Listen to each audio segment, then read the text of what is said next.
Здравия желаю!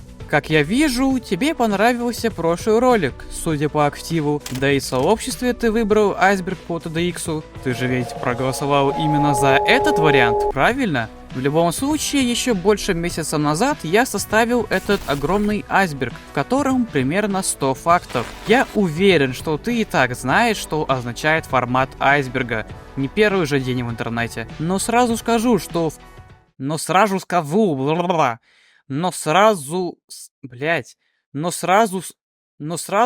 боже, кто придумал эти слова, кто сценарий писал? Но сразу скажу, что в конце будут такие факты, что даже самый заядлый фанат TDX не будет их знать. И кстати, в конце будут итоги конкурса. А еще это видео будет поделено на две части, ведь изначально он шел целых 40 минут, и я просто не потяну столько. Хочешь купить випку или Tower Battle диджея, но не знаешь, где быстро и выгодно приобрести робоксы, тогда тебе на PlayerOk. PlayerOk — это маркетплейс игровых товаров и услуг, в котором более 500 игр и приложений, и широкий ассортимент игровых товаров. 400 робоксов по скидке минус 30% за всего-то 349 рублей. Донат осуществляется легально через официальный магазин в игре. Покупка совершается всего в пару кликов. Выбирай нужный товар, оплачивай любым удобным способом, ведь теперь оплата по зарубежным картам доступна с любых стран. 10 минут и все, 400 робоксов у меня на аккаунте. Также, помимо доната, можно купить аккаунты либо предметы. Рейтинг 5.0. Более 5 миллионов отзывов, оставленных после покупки. С PlayerOk ваши покупки всегда в безопасности. Переходи по ссылке в описании и покупай товары по скидкам до минус 90%.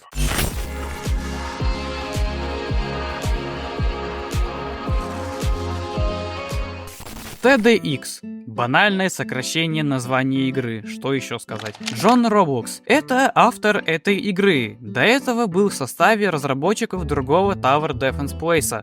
Также был и является довольно популярным ютубером. Скажу так, Джон один из самых харизматичных и смешных людей, что я только видел в интернете. То, что на прошлом стриме, хотя это уже не прошлый стрим, но...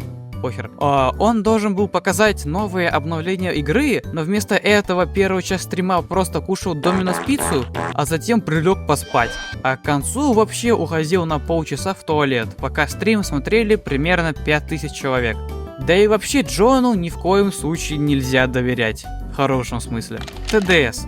Tower Defense Simulator. Как я и говорил, Джон раньше был разработчиком и пиарщиком этой игры. Вообще, возможно, что если бы Джон еще очень давно бы не сделал видео про TDS, то он бы не был бы таким популярным. Так что, хейтеры TDX, поплачьте. Еще он является, или являлся, там админом, чем он очень часто пользовался в своих видео. В данный момент он уже не участвует в разработке TDS и, по всей видимости, относится негативно к нему. Discord. Есть официальный Discord сервер по TDX, где публикуется 95% всех сливов. Также там можно... Я потерялся в сценарии. Также там можно очень быстро найти тему. В скором времени я хочу тоже обновить свой чат и сделать там тему, где можно будет найти тиммейтов для игры. Так что следите за моим каналом. Only in TDX. Only in TDX — это фраза, которую Джон очень часто использует. Она даже является локальным мемом. Например, Эрадикатор уничтожил всю твою армию. Only in TDX. Надоело фармить 100-й уровень для воршипа? Only in TDX. Твой отец ушел из семьи и не вернулся? Only in TDX. Экзосанта. Босс самого первого зимнего ивента. Сначала там была только одна сложность, но после появился Найтмар. За прохождение ивента давались скины и башня Крайо Рейнджер. Точнее, Крайо говно. Стратегии. Как и в любой другой TD игре, здесь они есть. Самый популярный создатель стратегий — это Висиус. Но по правде говоря, их гораздо меньше, чем, скажем, в TDS. Я про стратегии в общем, если что. Возможно, это из-за того, что TDX более вариативный, из-за чего ты можешь пройти тот же самый Endless до 150 волны даже без стратегий. В то время как даже в Pizza Party в TDS с этим будут проблемы. Башня Ghost. Совсем недавно анонсировали новую башню, причем женского пола. Пока мы знаем о ней только то, что ее способностью будет делать наших юнитов невидимыми. Также, если осветлить ее постер, то будет двоичный код, что переводится вот так. Хотя, скорее всего, когда я выпущу это видео, она уже будет в игре. Но в любом случае, если вы хотите первыми узнавать о всех ликах и других новостях, то заходите в мой телеграм-канал. Я реворкнул его, и теперь он является источником информации для TDX. Ну и для TDS иногда. Так что заходите. Адвисор. Тот самый мужик, который дает советы, причем реально хорошие, в отличие от... Неважно. Вроде как является главным в GDA. Что такое GDA? А ты посмотри ролик до конца и узнаешь. Доктор Ксенон, по ней течет абсолютно весь фандом. Но я же Скибиди Сигма, хотя... Нет, доктор Ксенон, пожалуйста, сядьте на... Впервые она появилась в Nightmare Xmas. Точнее, это ее единственное появление во всей игре. По сюжету она главная злодейка, которая и делала всех эрадикаторов. Также с ней есть пару официальных артов, но об этом позже. Скибиди Ивент. На 1 апреля выходила отдельная сложность, где были Скибиди туалеты. Кто знает, чем курил Джон, пока делал это. Вместе со сложностью было добавлено 5 новых карт. Одна из них была сложностью Хард, хотя и была супер простой. Возможно, это было для того, чтобы игроки успели нагриндить монеты до обновления Сэндоса. Redacted. В своем роде локальный мем Джона, который он использует везде, когда хочет скрыть какую-нибудь информацию. Например, игроки TDX, когда видят, как Calamity использует свой топот и Redacted.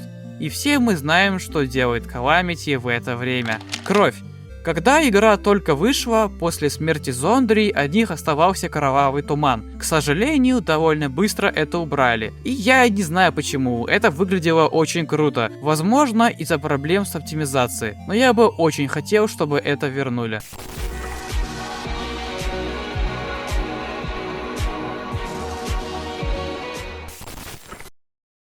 TDX Вики. Как и у любой другой игры, по TDX есть своя Википедия. Сам часто читаю ее. Балун TD6. Думаю, все знают или даже играли в эту легенду. Дед всех TD игр, в особенности для Роблокса. Очень много идей было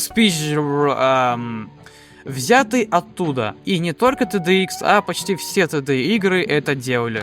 GD Lives. Альтернативный ник Джона, который он использовал очень давно. Без понятия, что он конкретно означает. Если что-то знаешь об этом, напиши в комменты. Multiplier X. Ты же знаешь, что делает обычный мультиплеер?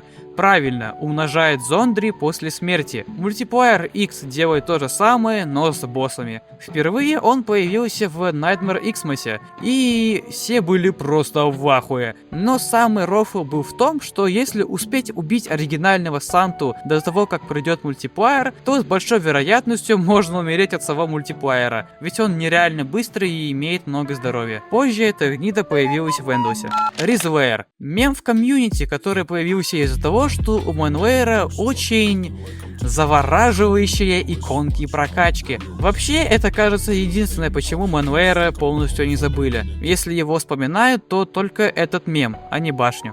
Даджи Джей. Это главный композитор TDX. Крутой мужик. До того, как его нанял Джон, он делал ремиксы на треки из Дума, но об этом позже. Ивент на 14 февраля. В этот день был День Валентина, извините за тавтологию, и в честь этого вышел небольшой ивент, где радикаторы заменялись на розовые версии. Вот пидоры. И с такими вот шансами после смерти дропали Валентинку, дающая рандомный скин. Честно, все скины из этой линейки просто хрень, так как это просто перекрасы. Но на самого Джона был хороший скин.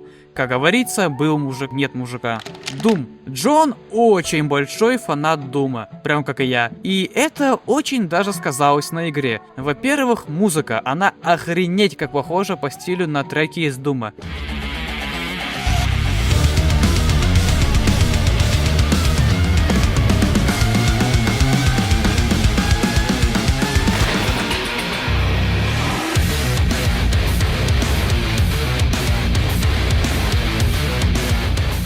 Во-вторых, самое очевидное, нижняя прокачка Джона. И в-третьих, интерфейс. Он же мне не одному напоминает интерфейс Дума, а еще какое-то время в профиле Джона было написано что-то по типу «Я, великий Джон Роблокс, прошел Дум на ультра-кошмаре, ха-ха-ха, я сын Билдермена». Собака Джона. Он часто показывал ее видео, и также в Шкебеде ивенте на одной из карт была картинка с его собакой. Tower Battles. Если дедом всех ТД игр является БУН ТД6, то отцом уже был Tower Battles. Классический и оригинальный плейс, на который потом равнялись все ТД игры в Роблоксе. И знаете что? Если ТДС именно что нагло копировал всю игру, причем постоянно имея конфликты с Planet Earth, то TDX имеет официальные коллабы с ним. Я бы сказал, что он даже является официальным ремейком, ведь оригинальный создатель ТБ дает оригинальные ассеты из игры и, скорее всего, участвует в разработке нового ивента. У TDX уже был коллаб с Tower Battles полгода назад, где добавили скины. И да, Джон обещал, что в будущем будет целых 3 части Tower Battles ивента, а тот, что сейчас, является первым. Гэмблинг. Кто не знает, гэмблинг это как казино. Скажем, как в Геншине покупать своего рода кейсы и надеяться, что выпадет что-то хорошее. А если не выпало, то пытаться еще раз и еще раз, пока не выгонят жить на улицу. И это один из минусов TDX. Благо, гэмблинг есть лишь в скинах, а не как в других TD играх, когда таким способом нужно получать башни. Короче говоря, гэмблинг отстой. AC-130. До того, как он вышел в Endless апдейте, он очень часто тизерился. Примерно 1,5 года назад. Dance Room Predator. Ты точно знаешь тему...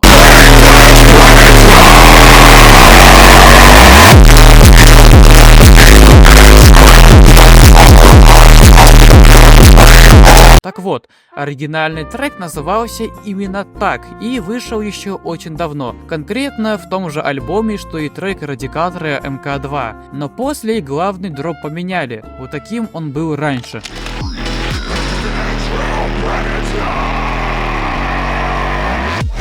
Кошмарная сложность. До Endless апдейта можно было увидеть эту сложность, которая была неактивной. По идее, Endless как раз и должен был быть Найтмером, но либо Джон передумал в середине разработки, либо это был намеренный троллинг. Ведь когда он делал сливы по Endless, он называл это сначала Найтмером, а затем переименовал все это.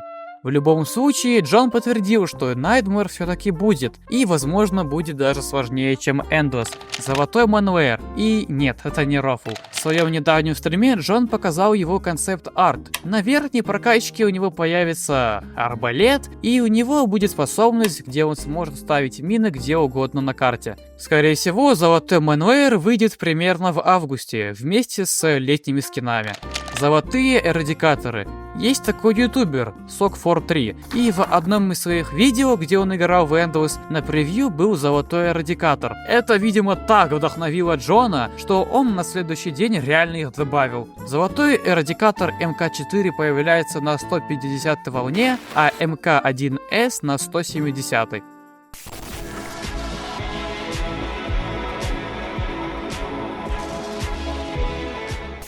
А сейчас я передам микрофон моему другу Зентофани, который является ютубером по ТДС. Поздоровайся. Привет. Если что, нашим контрактом было то, что он принимает участие в ролике, а взамен он начинает делать видео по ТДС. Подожди, я не был на это согласен. Я не готов вытаскивать из жопы анальную пробку в виде пури хвоста. Да-да-да, вы чё, его блядь, слышали, он согласен. Всем нахуй, я тебя, блядь, Юки ТВ. Скорее всего, самый скилловый игрок TDX, который, например, первый в мире пошел эксперт на невозможной карте. Может и крутой чел, но какая же он мудила, ребята. Ведь из-за него появилась такая сложность, как Simple. Из-за него понерфили бараки и пару карт. Сейчас он является балансировщиком в команде Джона. Медик. Так как некоторые факты для этого айсберга Амич чисто делал до выхода режима Endless, то и на то время Медик был лишь нерелизнутой башней. Ну вот, например, его первое упоминание. Global Defense Army. По сюжету это такая военная компания, на которой мы работаем. Да не только мы, Advisor и все башни. Есть даже официальный постер с пропагандой. Easy плюс, Intermediate плюс. Поначалу вместо элиты и эксперта должны были быть именно эти сложности, так как по факту это просто усложненные версии Easy и Intermediate. Но Джонс посчитал это слишком скучным. Также сказал, что в будущем может быть реворк элиты и эксперта. Бегемот. Нерелизнутая башня, представляющая собой футуристические танки. До сих пор неизвестно, когда она выйдет. John Roblox Forever. Это код, дающий 500 голды и 1000 экспы. Также еще есть код, дающий кучу пауэрапов. Лень их перечислять, поэтому надо больше пиздеть, а не перечислять. Вот именно. Волна 121. Когда Endless Update только вышел, 121 волна была последней. Как на ней выходило огромное количество каламити. No, my God! Oh my God! What the heck? More! Из интересного, на этой волне Адвисер говорит, что кое-что очень странное. Ты не должен быть здесь. War Machine. Еще одна нерелизнутая башня. Джон сказал, что отменил ее из-за того, что ему абсолютно не нравился дизайн. Возможно, она когда-нибудь вернется, но это маловероятно. Slayer's Paradise. Так называется трек, что играет при победе. Лютый бенгер, кстати. Очевидно, что это просто Gangsta Paradise, но в стиле Дума, опять же. Кстати, это не оригинальный трек для TDX. Джону просто он так понравился, что он связался с автором и попросил разрешения использовать эту музыку в своей игре. Атрадин, главный программист игры, сделавший почти весь код. Attach Huilo. Ой, ладно, Attack Hilo. Атакующий вертолет. Уже третья по счету нерелизнутая башня. Забавно, что в описании все еще написано про воздушные башни. TDS драма. Здесь я имел в виду то, насколько фаны TDS и TDX не любят друг друга. Например, TDS крадет что-то в TDX, фаны второй игры, конечно же, начинают возмущаться, а другие, в свою очередь, начинают защищать свою любимую игру. И честно, я не согласен с мнением, почему фаны этих обоих игр не могут жить дружно. Потому что невозможно не бомбить на то, что хоть впритык показывает фану TDS, что его любимейшая игра посмела что-то украсть, но тот все равно не поймет и будет защищаться чем-то по типу: ну вообще-то это все равно было в Bloons TDP, блять. Ну TDX вообще-то не первый, кто придумал это, и Абрамс это типа авторское право. По секрету я вам скажу, что владелец этого канала Хевниш мне сказал вот что. В будущем он собирается сделать об этом отдельное видео, где разложит все по полочкам. Короче, ожидайте факты от него. Джон ненавидит Фури. Возможно, это образ, а возможно и нет. Это можно было увидеть в его видео. Да что уж говорить, звукосчета до ядерки взят с шортс-видео Джона, где он убивал Фури на сервере. 5, 4, 3, 2, 1, splash. Propellers. Довольно популярный ютубер по ТДС на западе. Я считаю его лучшим в этом. Но не об этом. Он, во-первых, тестер игры, а во-вторых, снимал парочку видео по TDX, которые собрали нормально так просмотров. Пистолет-пилот в турели. В оригинальных концепт-артах у него был пистолет. Ну как ты знаешь, она его с собой не носит. Но и было бы странно видеть, как она стреляет из своего пистолетика, пока управляет турелью. Battleship. Оригинальное название Warship. Хотя даже сейчас Джон по ошибке называет эту башню по-другому. Кстати, даже я тоже называю Battleship. Нерелизнутые треки.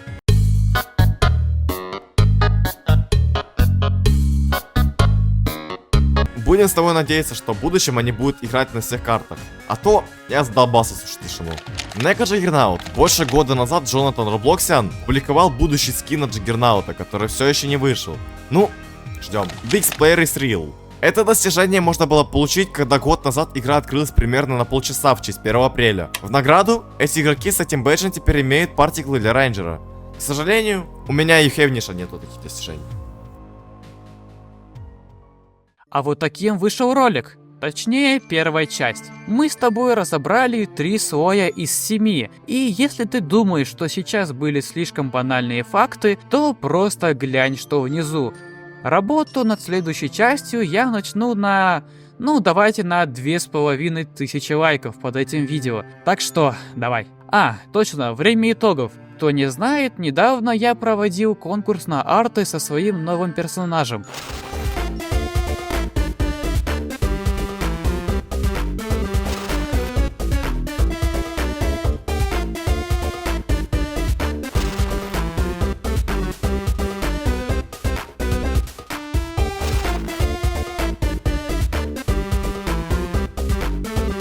Очень крутые работы. А вот проигравшие. В любом случае, всем огромное спасибо за участие. Ставьте лайки, подписывайтесь и заходите в мой телеграм-канал. А всем кишмиша!